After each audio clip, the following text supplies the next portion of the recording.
As we get to introduce a legend of our sport and one of my mentors, I always looked up. I always put that forearm, emulating your style. Tom Curren, 3-time world champion.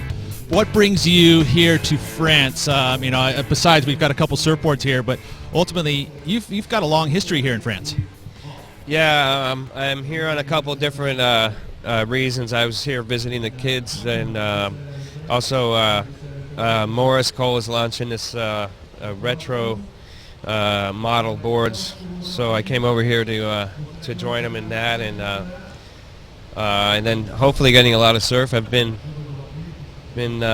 traveling a lot, but I haven't been getting that much surf yet, so hopefully get some surf. And I tell you, I mean, with your history here at France, is there any favorite moments do you have back in the history of all these years you've been coming? Yeah, we had a lot of days when we'd be surfing the contest, we'd like this, and we had limited schedule, and I'm looking at the waves now, and it looks like it'd be kind of fun to watch the contest now, but obviously it's going to be better later. And you said you're working on a project with Morris Cole. I mean, you've been riding Channel Islands, and can you give us a little bit of the story of how you ended up transitioning that year in 1990 when you ended up riding these Morris Cole boards?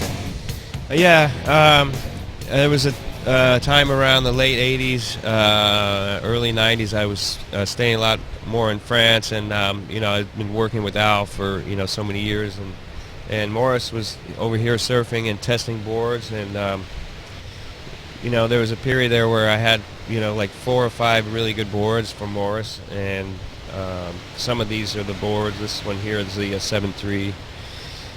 This one's a really good one, but this 7.3, I think you could probably surf it out here today. Pretty good.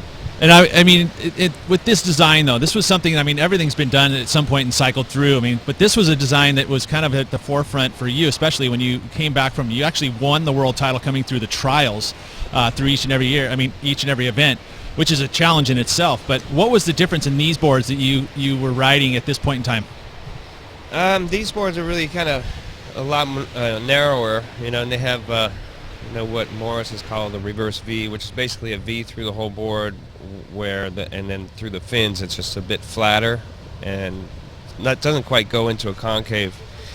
But they were good, because at the same time there was a concave thing going on a lot, some of the real deep concaves, and so that's just I think a different kind of board for different kind of waves, and it's interesting to see what Morris is doing now. He was, we're kind of... It's like the complete opposite, right? Exactly. He's doing really extreme concaves. So I think sometimes you want the concave, sometimes you want V-bottoms. So. And this one has the forward V and the reverse V, meaning that the V is actually through the front of the board, which, what was the real difference feel when you were actually riding these boards? These ones, they're longer, but they just were real loose, and they transitioned into turns a lot easier than with concaves, where I think concaves they just really want to hold, I think. But I could be wrong about that, actually. That's funny, because it's surfboards, right? And then every board's a little bit different. I mean, we have that shot of you at Backdoor, and you're riding a really big board, the 7.8, which is this size board here at Backdoor. Nowadays they're riding 6.6s, and this is a 7.8. What made you ride that board at that time?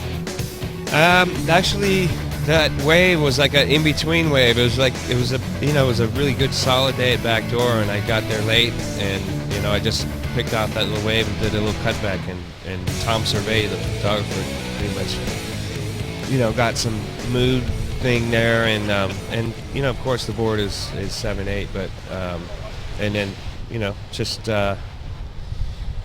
it's a great board, And I got to ask you about like these days, and what your interpretation. I mean, you get to watch the events. What's changed in your mind? What has exponentially changed? Well, I think the performances have they've gone above the lip. I think that's the major difference, and I think a lot of it's kind of the same. Boards have changed. I think I've been really interested in seeing what the boards are like now, and there's a lot of new innovations, I think, as well, and a lot of people are surfing on really different equipment, so I think that's going to come into play again, more. So And what's your favorite thing that's been happening? You know, I mean, we've got a mix of everything, you know, so ultimately, what do you like watching the most? I still like watching the epic matchups. You know, for me, I think that's really what I can really, you know, enjoy more as, you know, watching surfing, and, you know, where I really want to watch the whole heat. I don't want to just like see, you know, what maneuver everybody was talking about. So I like to see, you know, the kind of the you know, the real heavy push to you know, to get you know, a win, and then you know, I like the kind of the you know, the I don't know, what do you call this, the psychology of it. I like that too. It's pretty good. All the competition, and I love it, and always so fun to watch you and compete, and I love watching you surf now these days. Tom Curren, thanks for joining us here on Dawn Patrol. When we come up, more stuff to talk about. Don't go anywhere.